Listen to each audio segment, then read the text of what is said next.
베드로가 예수님 부활하신 주님 다시 만나서 부름을 받을 때에 예수님께서 베드로에게 하셨던 말씀이 있습니다. 자, 요한복음 21장 18절, 19절 우리 같이 읽어보죠. 내가 진실로 진실로 내게 이르노니 내가 젊어서는 스스로 띠띠고 원하는 곳으로 다녔거니와 늙어서는 내 팔을 벌리리니 남이 내게 띠띠우고 원하지 아니하는 곳으로 데려가리라. 이 말씀을 하심은 베드로가 어떠한 죽음으로 하나님께 영광을 돌릴 것을 가리키심이로라. 이 말씀을 하시고 베드로에게 이르시되 나를 따르라 하시니. 아멘. 주님께서 3번 너 나 사랑하냐 물으신 이후에 이어서 하신 말씀이에요. 이 말씀은 성경에 기록이 되어 있죠. 베드로가 앞으로 어떻게 될 것에 대한 말씀이다. 실제로 베드로는 로마에서 십자가에 달려 죽습니다. 순교하게 됩니다. 남아있는 문헌 기록 또 전승들을 보면 로마 네로 황제 때 십자가에 달리게 되는데 베드로가 이렇게 말을 했다 해요. 주님이 십자가에 매달려 돌아가셨는데 바로 매달리셨다. 그런데 어찌 나 같은 사람이 주님과 똑같이 매달릴 수 있겠는가? 나를 거꾸로 매달아 달라. 그래서 남아있는 기록과 전승에는 베드로가 십자가에 거꾸로 매달려 순교했다고 합니다. 자, 베드로는 그렇게 순교할 때까지 다시 부활하신 주님 만나 나를 따르라, 이제 나를 따르라 할 때 주님을 따르면서 나는 이제 주님이 정하신 대로 그 길을 가는 사람이다. 자, 이게 매우 분명했던 사람입니다. 자, 오순절에 성령이 임했습니다. 예루살렘 교회가 세워졌습니다. 놀라운 부흥을 경험했죠. 생각할 수 없는 하나님의 방식으로 하나님은 주님의 교회를 세우시고 땅끝까지 이르러 증인이 되어야 할 사람들을 세우셨습니다. 그 과정에 베드로는 2번의 투옥을 당합니다. 우리가 이미 살폈던 부분인데 성전 미문 앞에 앉아있던 나면서부터 걷지 못하던 자 손을 잡아 일으켜 고쳤죠. 그것 때문에 사람들이 모여들었고 복음을 전했습니다. 공회가 베드로를 잡아갑니다. 그리고 감옥에 갇히게 됩니다. 공회 앞에 서서 공회가 물을 때 베드로가 이렇게 말을 해요. 하나님 앞에서 너희의 말을 듣는 것이 하나님의 말씀을 듣는 것보다 옳은가 판단해라. 우리는 보고 들은 것을 말하지 않을 수 없다. 결국 공회는 위협을 하고 풀어줍니다. 이게 첫 번째 감옥에 갇혔던 일입니다. 공회가 스스로 판단해 풀어준 겁니다. 2번째 아나니아 삽비라 사건이 있은 이후에 사도들에 의해 기적과 표적, 기사와 표적이 많이 일어났다 이렇게 성경이 기록해요. 그리고 솔로몬 행각에 사람들이 많이 모이게 됐고 성도들의 삶은 백성들에게 칭송받는 삶이어서 사람들에게 아주 강력한 복음의 능력을 보여주고 있었습니다. 그러니까 성경에 큰 무리가 믿고 주께로 돌아왔다 이렇게 기록을 해요. 성경 기록에 보면 대제사장과 성도, 성전을 관리하고 있는 이 사두개파 이 사람들이 마음에 시기가 가득해 베드로를 다시 잡아 옥에 가두었다 이렇게 기록했죠. 자, 그런데 그날 밤에 주의 사자가 나타나서 옥문 열고 베드로를 이끌어 감옥에서 나오게 합니다. 그런데 그렇게 투옥이 되었는데 주님은 다시 성전에 들어가서 마저 복음 전해라 이렇게 말씀하세요. 지금 일단 좀 피해 이럴 수도 있을 건데 아니 조금 전에 그것 때문에 지금 잡혀서 감옥에 갇혀 있는 사람에게 야 다시 가 계속해. 그래서 베드로는 새벽에 성전에 들어가 다시 복음을 전합니다. 아침에 베드로를 끌어내려 하니까 없는 걸 보고 성전에 복음 전하고 있는 베드로를 잡아서 다시 공회 앞에 세우게 됩니다. 그때 베드로가 이렇게 표현해요. 사람보다 하나님께 순종하는 것이 마땅하다. 여기에 의견이 분분했습니다. 결국은 채찍질하고 예수의 이름으로 전하는 거 그만다 말하고 풀어줍니다. 자, 2번 투옥 되었습니다. 2번 투옥의 결과를 우리가 보면 하나님은 베드로를 향해 복음 전해, 복음 전하고 전하다 죽는 거야. 베드로도 그것을 분명하게 인식하고 알고 있었던 것으로 우리는 이해가 돼요. 그렇죠? 그러니까 옥에 잡혀가서 위협받고 채찍질 당하고 풀려났음에도 불구하고 다시 복음을 전하는 일을 멈추지 않았던 겁니다. 그리고 이제 세 번째 투옥된 사건을 우리가 지난주에 함께 말씀을 나눴습니다. 베드로가 옥에 다시 갇혔어요. 그런데 주의 사자가 또 나타나 천사가 베드로를 이끌고 감옥에서 나오게 합니다. 이 베드로가 어디로 갔죠? 요한, 마가 어머니 집 그곳으로 기도하고 있는 사람들에게로 갑니다. 자, 사도행전 12장 17절 읽어보겠습니다. 베드로가 그들에게 손짓하여 조용하게 하고 주께서 자기를 이끌어 옥에서 나오게 하던 일을 말하고 또 야고보와 형제들에게 이 말을 전하라 하고 떠나 다른 곳으로 가니라. 아멘. 자, 그런데 여기에 앞에서 지금까지 보였던 것과 다른 상황이 전개가 됩니다. 어떻게 했다고요? 다른 곳으로 떠났습니다. 다시 말하면 지금 이 순간 베드로는 예루살렘 교회 공동체와 함께 있지 아니하고 자신의 길을 갔다, 이렇게 기록하고 있습니다.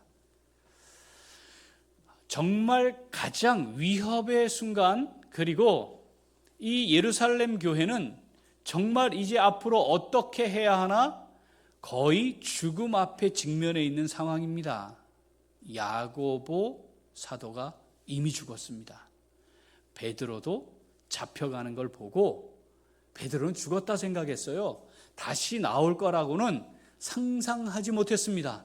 그들이 뭐 하는 사람이었다고요? 기도하고 있는 사람들이었는데도 베드로가 다시 온 것을 믿을 수가 없었어요. 그건 일어날 수 없는 일이라고 생각하고 있었던 거죠.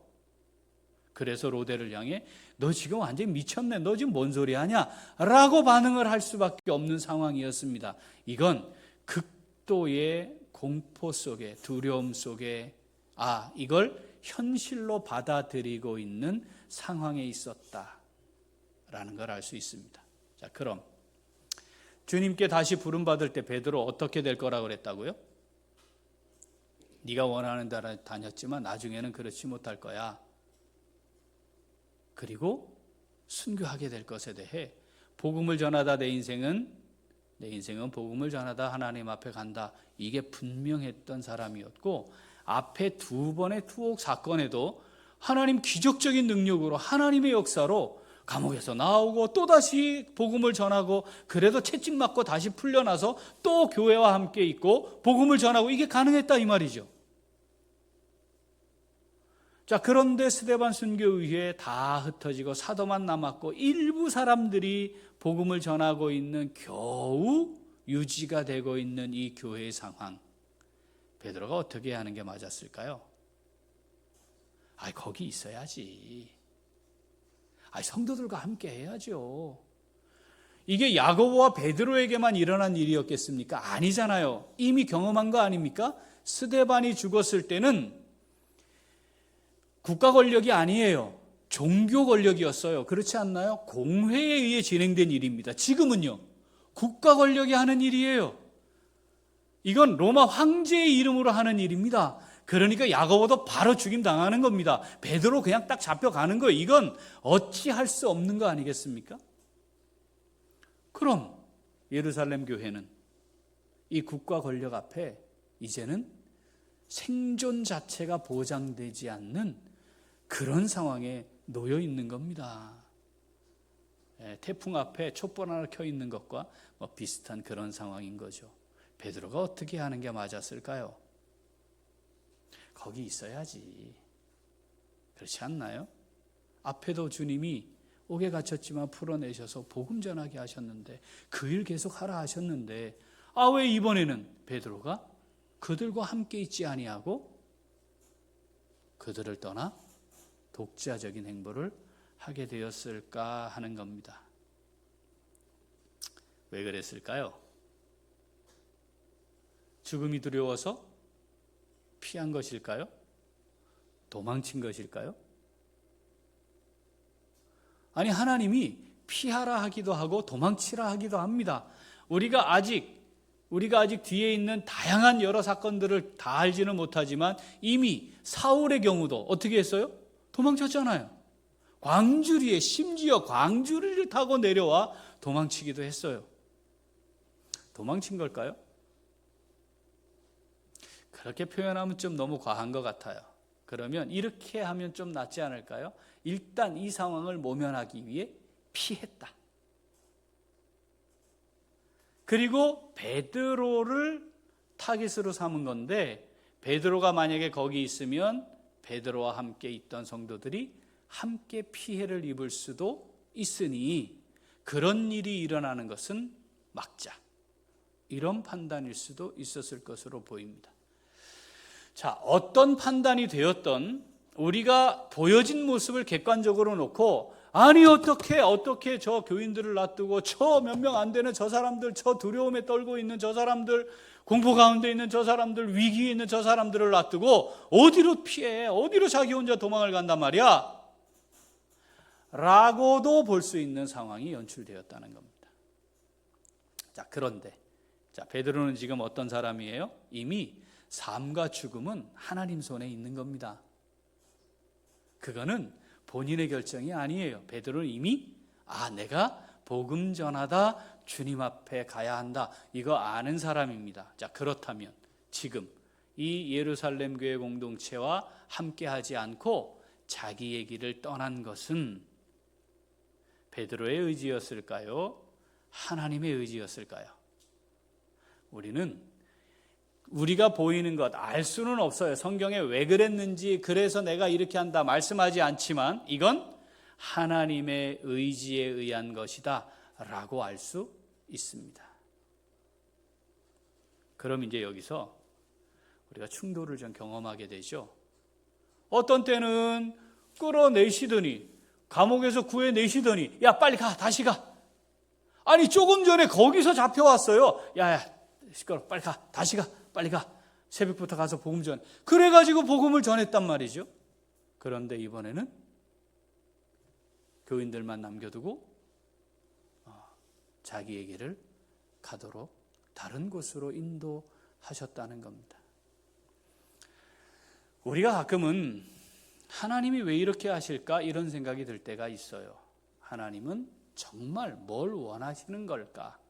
하나님은 정말 어떻게 하시려는 걸까? 어떤 때는 모순되어 되는 것 같이 보이기도 하고 아니 하나님 그때는 이러시더니 지금은 또 왜 이러세요? 이렇게 생각이 되는 경우들도 있는 거죠. 지금이 바로 유사한 상황입니다. 이 말씀을 기록해 놓으시고 우리에게 읽히시면서 하나님 뭐라고 말씀하시는 거죠? 야, 내가 다 생각이 있는 거야. 내 뜻이 있는 거잖아. 네가 잘 모르는 거지. 내가 계획이 있지 않겠니? 이거 다 그냥 하는 게 아닌 거야. 이렇게 말씀하시는 거죠. 사랑하는 우리 귀한 식구들, 우리가 인생의 걸음을 옮기다 보면 이렇게 어떻게 해야 될지 모르는 또는 비슷해서 똑같이 해보지만 아닌 경우도 경험하고 비슷했는데 이번엔 이렇게 해보자 했는데 어떤 경우는 그게 또 맞는 것인 경우도 경험하며 살아갑니다. 문제는 모든 상황에 하나님이 함께하고 계시며 하나님의 뜻이 있음을 인정하고 그 순간 하나님의 뜻을 잘 깨달아 아는 게 중요하다는 겁니다.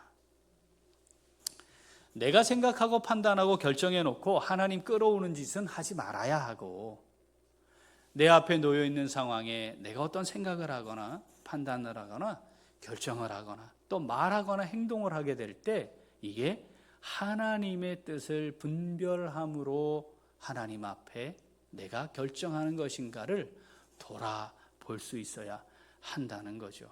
그렇지 않으면 이 모습만 놓고도 우리는 다양한 평가, 다양한 해석을 우리 스스로 내릴 수 있습니다.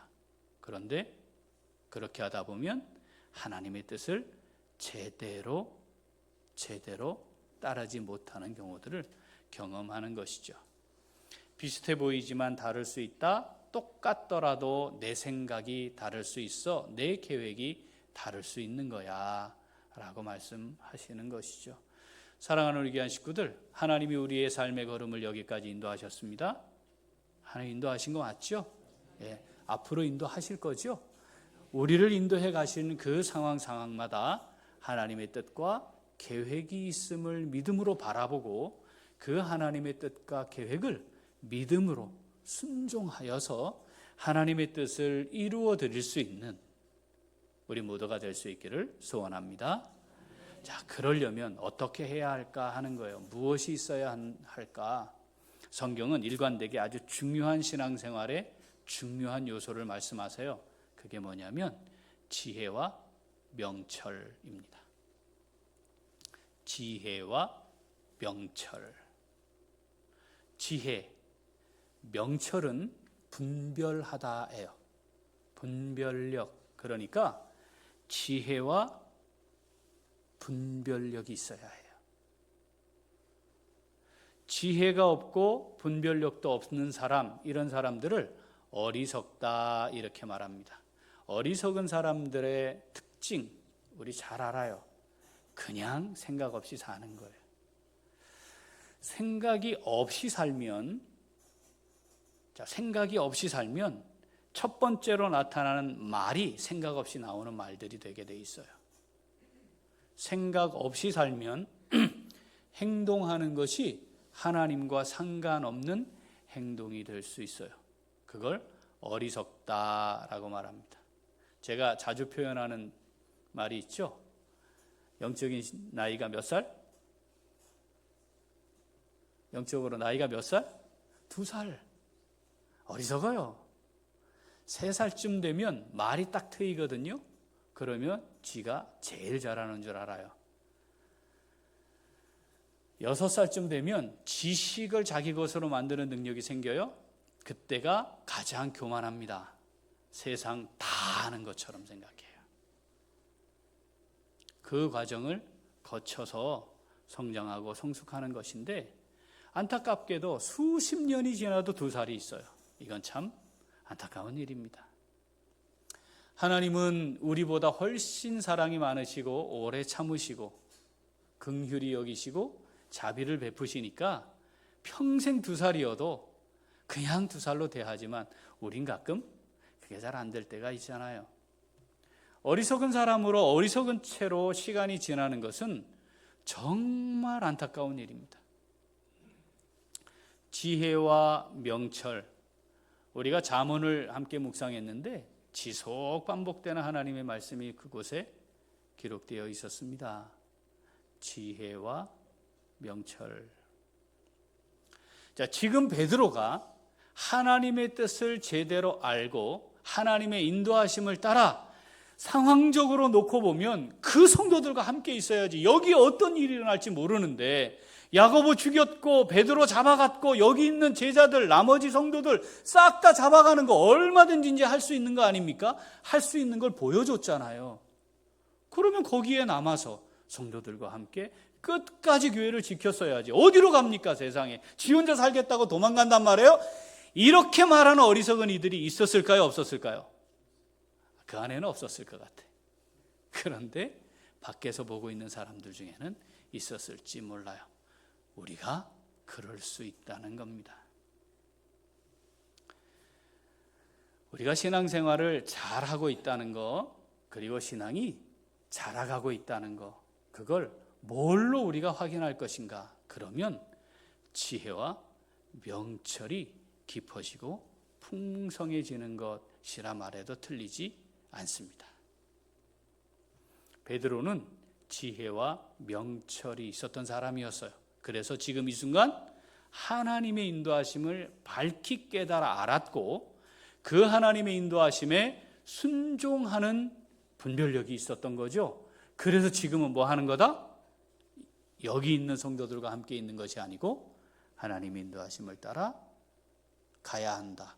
그리고 그것을 떠날 수 있었던 것입니다. 사랑하는 우리 귀한 식구들, 하나님이 우리에게 더하여 주기를 정말 원하시는, 그리고 우리의 삶이 하나님의 뜻을 잘 분별해서 하나님의 뜻을 이루어드리는 복된 삶 살아가기를 정말 간절히 원하는 하나님의 마음, 우리가 늘 기억하고 지혜와 명철이 있는 복된 삶 살아갈 수 있기를 소원합니다. 자, 이 말씀 하나님 내게 주시는 말씀으로 받습니다. 그렇게 고백하는 성도로서 자, 어떻게 해야 할까요? 같이 읽습니다. 한 번 더. 지혜와 명철로 하나님의 인도하심을 따라 살아갑니다. 우리가 인생을 살아가며 수없이 많은 판단과 결정을 하게 되어 있습니다. 판단하고 결정하죠. 그게 쉽게 되는 경우도 있고 어려울 때도 있어요. 그리고 판단과 결정이 의식적으로 절차를 밟지 않고 바로 되는 경우도 있어요. 그건 아주 익숙하거나 내 몸에 배어 있는 경우들은 그렇게 하죠. 아, 이거 어떻게 해야 될까? 아, 이거 어떻게 판단해야 되지? 아, 이렇게 해야 되나? 뭐 이런 과정이 없이 그냥 바로 그 상황에 그냥 말부터 나오는 경우도 우리 경험하잖아요. 그죠? 네. 자, 문제는 그것이 익숙해 있는 그것이 지혜와 명철에 의한 것이면 괜찮아요. 다시 말하면 지혜와 명철이 내게 배어 있어서 그 지혜와 명철에 의해 나오는 것이면 문제가 되질 않아요. 그런데 문제는 지혜와 명철이 없어요. 그런데 바로 나오면 이건 틀림없이 하나님의 생각, 판단, 의지와 다른 것이 될 가능성이 99.9%입니다. 실제로 말이죠. 우리가 판단하고 결정하지 않았는데 우리의 삶의 현실이 되는 일들이 굉장히 많습니다. 어쩌면 말이에요. 가장 중요한 것부터 사실 그것이 아니었어요. 나의 판단과 결정이 아니었어요. 되어버린 거예요. 가장 중요한 거 뭐예요? 시작부터 이 땅에 내가 존재하는 것부터. 그 나의 판단과 결정과 상관없었던 거예요. 여러분, 그럼 우리가 무엇을 전제하며 살아가야 하냐면 나의 판단과 결정에 의해 뭐가 되는 게 아니구나. 아, 하나님의 판단과 결정에 의해 뭐가 진행되는 거구나. 그런데 그 상황은 나의 판단과 나의 결정과 다를 수 있겠구나. 시작부터 하나님의 판단과 결정에 의했기 때문에 우리가 살아가는 인생의 걸음이 나의 생각과 판단대로 되는 게 아닌 게 분명하지 않겠습니까? 그러니까 우리는 지혜와 명철로 하나님의 뜻, 하나님의 계획을 잘 분별하는 것이 필요합니다. 하나님의 결정이 있을 수 있겠구나. 하나님의 의도가 있을 수 있겠구나. 그렇다면 그게 뭘까? 우리가 삶을 살아가는 동안 다양한 갈등들을 경험하게 돼요. 부부 사이에 갈등 있죠? 부모, 자녀 사이에 갈등 있으시죠? 이게 갈등이 없는 사람 이 세상에 존재하지 않아요. 이게 갈등이 없다면 둘 중에 한 사람이 이 세상에 없는 일일 겁니다. 그렇지 않으면 갈등이 있게 돼 있어요. 그럴 때 우리 어떻게 해결하나요? 어떻게? 하나님의 뜻을 묻습니까? 하나님의 뜻을 구합니까? 하나님 어떤 계획 갖고 계시는 거예요? 묻습니까? 그 절차가 있고 그 다음에 판단하시나요? 아니면 몸에 배인 대로 하시나요? 아마도 다수가 몸에 밴 대로 하게 될 겁니다. 저도 마찬가지예요. 사람은 그렇게 사는 거거든요. 그러면 몸에 밴 대로 살아가는 우리인데 그 몸에 뭘 배게 해야 될까요? 그럼 지혜와 명철, 이게 배게 해야 해요. 우리 안에 거주하시는 분, 내주하시는 분 성령이시잖아요. 그 성령 하나님이 하나님의 말씀을 통해 우리에게 지혜의 영으로 계세요. 명철의 영으로 우리가 함께 하세요. 그러니까 우리가 하나님의 말씀을 통해 성령께서, 나와 함께 하시는 성령께서 지금 이 상황을 하나님, 제가 어떻게 보아야 할지, 어떻게 생각하고 판단해야 할지, 제가 어떻게 말하고 행동해야 할지 하나님 지혜를 주세요 라고 구하면, 야 너는 그것도 나한테 묻냐, 그것도 몰라서, 이렇게 꾸짖지 않으시고 후히 지혜를 주시겠다 말씀하시잖아요. 그런데 중요한 건 그걸 하지 않아요. 그걸 하지 않는 건 어리석은 겁니다. 어리석음과 같은 말은 교만한 겁니다. 그게 배어 있어요? 그럼 튀어나오는 건 어리석음일 테고 교만한 것이 되겠죠. 우리는 세상에서 지식을 많이 습득하면, 세상에서 많은 경험을 하게 되면 지혜로울 것이다 라고 착각합니다. 명철이 생길 거라고 착각합니다. 그렇지 않습니다. 하나님은 우리에게 그렇게 말씀하신 적이 없어요. 하나님은 우리를 향해 이 지혜와 명철의 근원이 하나님이시라고 누누이 말씀합니다. 그러니까 이 지혜와 명철이 있는 삶을 살아가려면 하나님을 경외하는 것에서 시작해야 해요.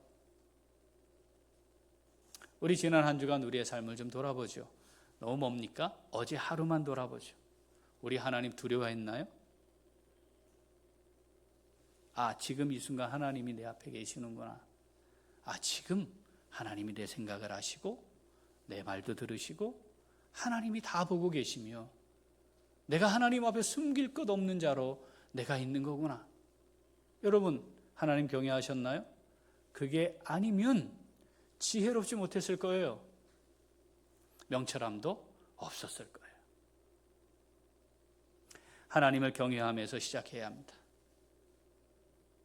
그리고 하나님을 경외하는 자가 당연히 해야 하는 말씀 묵상과 기도, 그게 또 삶의 중심이 되는 거죠.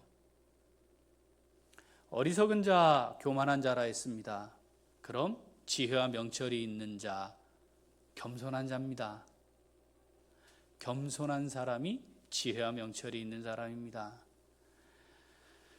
우리는 얼마든지 무슨 일을 지적하고 판단하고 비난할 능력을 갖고 있습니다. 어떤 일이든지 다 할 수 있어요. 그런데 겸손한 사람은, 겸손히 행하는 사람은 그렇게 하지 않는다는 것 우리 잘 알죠. 지혜와 명철을 얻기 위해, 지혜와 명철을 누리며 살기 위해 반드시 해야 하는 일이 또 하나 있습니다. 그건 뭐냐면 하나님을 경외하고 말씀 묵상과 기도를 삶의 중심에 두고 겸손히 행하는 사람들과 교제하는 겁니다. 그게 주님의 몸인 교회, 주님의 교회를 세워가는 성도들의 삶의 모습이에요. 내가 지금 어떤 사람들과 교제하고 있는지, 나와 친하게 지내고 있는 사람들이 어떤 사람인지, 그런데 그 사람들이 주로 하는 말은 어떤 말인지 한번 잘 생각해 보세요. 하나님을 경외하고 말씀 묵상과 기도가 삶의 중심이 되고 겸손히 행하는 사람인가? 내가 그 사람과 교제하고 있나? 그럼 나는 지혜와 명철이 있는 사람입니다. 그런데 그렇지 않은 사람이라면 어리석은 사람이에요. 그런데 그 어리석은 삶을 지속해요. 그러면 뭐가 배겠어요? 어리석음이 배어 있는 게 튀어나오는 거죠. 우리가 인생을 살아가며 이때는 어떻게 해야 할까? 이때는 어떻게 해야 할까? 계속 생각하며 판단하게 되는데 하나님은 성경을 통해 두 가지를 동시에 말씀합니다. 갈등이 일어났어, 또는 문제가 생겼어, 또는 그 사람과 무언가를 해결해야 돼? 이럴 때 끝까지 싸워라, 이렇게 말씀하시기도 해요. 끝까지 싸워라, 피 흘리기까지 싸워라, 이렇게 말씀하세요. 그런데 또 어떤 경우는 싸우지 마라, 피해라, 네가 참아라, 이렇게도 말씀하시고요. 견고히 버티고 있어야 해, 이렇게도 말씀하세요. 도대체 이걸 어떻게 해요? 아니 지금이 싸울 때인지 버틸 때인지 피할 때인지 이걸 우리가 제대로 분별을 못 해내면 지금은 싸워야 할 때인데 피하기도 하고 버티고 있어야 되는데 싸우기도 하고 피해야 될 텐데 그 자리에 계속 있는 이런 일들을 반복하는 거죠. 문제는 이렇게 해야 될까 저렇게 해야 될까 하나님 어떻게 해야 하는 거죠? 라고 묻는 것조차 하지 않고 해버리면 그게 몸에 배어서 그 다음부터는 하나님의 생각, 하나님의 뜻, 하나님의 계획은 중요하지 않게 돼요. 그 다음부터 어떻게 될까요? 내가 하고 싶은 대로 그냥 하는 겁니다. 지혜와 명철은 바로 그 하나님의 뜻, 하나님의 계획을 깨닫고 분별하게 하는 겁니다. 그래서 그 하나님의 인도하심을 따라가는 겁니다.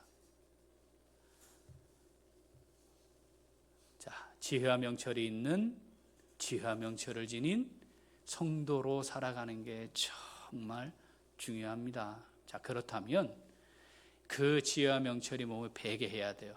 자, 배게 하려면 한 번 하면 바로 배겠죠? 그런 일은 없어요. 10번쯤 하면 바로 뵐까요? 그런 일 없어요. 어쩌다가 한번 그걸 해. 그래서 쾌감이 있어. 너무너무 감사해. 나도 이럴 수 있구나. 야, 바로 이렇게 하는 거지. 그리고 다시 원래 자리로 돌아가는 걸 우리가 경험하지 않습니까? 그러니까 지속 반복해야 돼요. 지속 반복해야 돼요. 그래야 그게 배는 거죠. 자, 우리가 두 가지 딱 원칙을 하나 가지면 될 것 같습니다. 첫 번째는 따라합시다. 하나님을 기쁘시게 하자. 한 번 더. 하나님을 기쁘시게 하자. 어떤 상황을 마주할 때 무언가를 해야 될 때 이것만 딱 세우면 돼요. 하나님을 기쁘시게 하자. 어떤 상황이 딱 도달했을 때 하나님을 기쁘시게 하자. 이것부터 딱 외치면 지금 튀어나오려던 말이 들어가는 말이 상당히 많을 거예요. 아마도. 그렇지 않을까요? 막 갈등이 일어났어. 시작이 딱 됐어. 그럼 이거 사탄이 또 시작하는구나. 이렇게 딱 이해하고 하나님을 기쁘시게 하자. 하나님을 기쁘시게 하자. 그러면 튀어나올 10마디가 5마디로 줄기도 하고요. 튀어나오는 말이 내 마음과 육체를 따라 나오는 말이 이제는 성령의 인도하심을 따라 나오는 말로 변화되는 것을 경험하게 될 겁니다. 하나님을 기쁘시게 하자. 야, 이거 또 시작될 것 같은데 하나님을 기쁘시게 하자. 하나님을 기쁘시게 하자. 성령 하나님, 하나님을 기쁘시게 하게 하옵소서. 하나님, 지금 이 순간 제가 하나님을 기쁘시게 하는 자로 지금 이 상황을 대응하게 하옵소서. 자, 이것을 분명히 하면 될 것 같아요. 두 번째는 따라합시다. 우리 교회를 주님의 교회로 잘 세우자.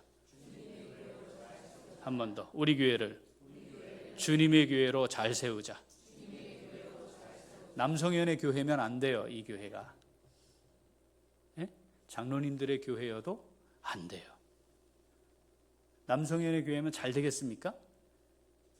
아닙니다. 아니에요. 그렇게 될 리 없어요. 왜냐하면 제가 완전하지 않아요. 제가 허점이 많아요. 불완전함이 많아요.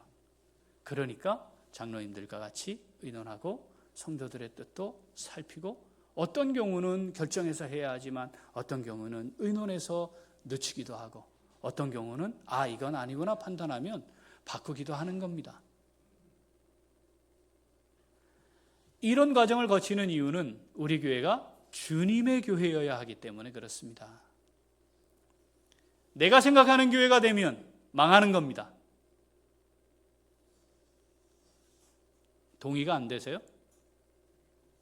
동의가 안 돼요? 내가 생각하는 교회가 우리 교회가 내가 생각하는 교회가 되면 망하는 겁니다. 주님이 원하시는 교회가 돼야지. 내가 주님이면 내가 원하는 대로 교회가 되면 될 거예요. 내가 좋아하는 교회가 되면 될 거예요. 내 마음에 쏙 드는 교회가 되면 될 거예요. 내가 누구면? 주님이면. 그럴 리가 없잖아요. 지금 이 순간 베드로는 그곳에 없는 것이 하나님의 뜻입니다. 그걸 우리는 하나님이 원하시는 게 무엇일까? 하나님이 기뻐하시는 게 무엇일까? 하나님의 뜻은 어떤 것일까?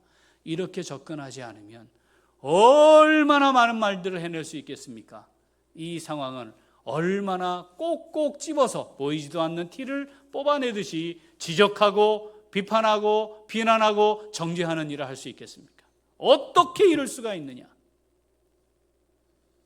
그런데 그건 지혜도 없고 명철도 없는 어리석은 일이 될 수 있다는 겁니다. 사랑하는 우리 귀한 식구들, 우리의 신앙생활의 시간이 조금 더 흘러가면 흘러갈수록 지혜와 명철이 우리 몸에 배면 좋겠습니다. 한 번 더 하나님을 기쁘시게 해야지. 지금 하나님의 뜻이 무엇인지 먼저 살펴야지. 우리 교회가 내가 좋아하는 교회가 아니라 주님의 교회가 되게 해야지. 우리 그걸 먼저 생각하는 지혜와 명철이 있어야 합니다. 잠언 3장 13절 같이 읽어봅니다. 잠언 3장 13절 지혜를 얻은 자와 명철을 얻은 자는 복이 있나니. 여러분 복된 삶 살고 싶잖아요. 하나님 복 주세요. 하나님 제가 복된 사람이 되기를 원합니다. 우리 자녀들에게도 복 주세요. 우리 이러고 살고 있잖아요. 뭐가 복이래요? 지혜와 명철을 얻은 자가 복을 얻은 사람입니다. 이게 뭐보다 더 좋냐면요, 은과 정금보다 더 좋다, 이렇게 말씀하세요. 4장 7절 같이 읽죠. 지혜가 제일이니 지혜를 얻으라. 내가 얻은 모든 것을 가지고 명철을 얻을지니라. 하나님께로부터 주어지는 지혜와 명철을 얻고 싶으십니까? 모든 걸 다 걸고 그거 얻으라는 거예요. 그게 가장 중요하다. 그게 제일이다. 잠언 24장 3절 4절 3절 집은 지혜로 말미암아 건축되고 명철로 말미암아 견고하게 되며. 자 보세요. 이게 집이 인생을 가리켜요. 인생은 지혜로 말미암아 건축되고 명철로 말미암아 견고하게 됩니다. 4절 또 방들은 지식으로 말미암아 각종 귀하고 아름다운 보배로 채우게 되느니라. 아멘. 우리 인생의 집을 말씀하세요. 건축하고 견고하게 만들고 그 방들을 가득가득 뭘로? 귀하고 아름다운 보배로 채우는 거래요. 그게 뭐라고요? 지혜와 명철과 하나님께로부터 주어지는 지식이래요.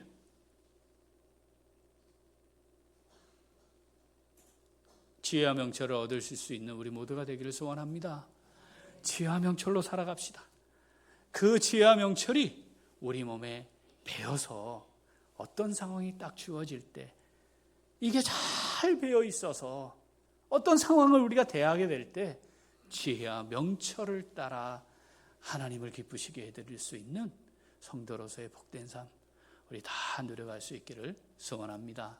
아멘. 기도하겠습니다. 하나님 아버지 감사합니다.